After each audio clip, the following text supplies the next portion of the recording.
Hello guys! Bakit nga ba mas ina-advise ko yung pagbili ng mga live carnivorous plants kaysa sa mga buto nito? Ito nga pala yung mga buto ng isang hybrid na pitcher plant na kung tawagin ay Nepenthes viking cross with globosa, cross with trichocarpa. Kilalang slow growers ang mga carnivorous plants. Sa pagpapagerminate pa nga lang ng mga buto nito ay inaabot na ng 2 linggo hanggang sa lagpas 1 buwan.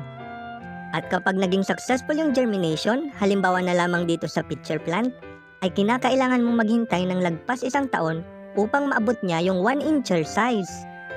Minsan nga 2 taon na, hindi pa siya 2-incher size. O diba, napaka-hassle? Pero kung gusto nyong itest kung gaano kahaba ang pasensya nyo, aba, maaari kayong bumili ng mga buto ng carnivorous plants sa aking Plancoya Garden Center. Pumunta lang kayo sa aking profile at i-click nyo yung link sa aking bio. Ito ang inyong Bicolanong Hardinero Plancoya.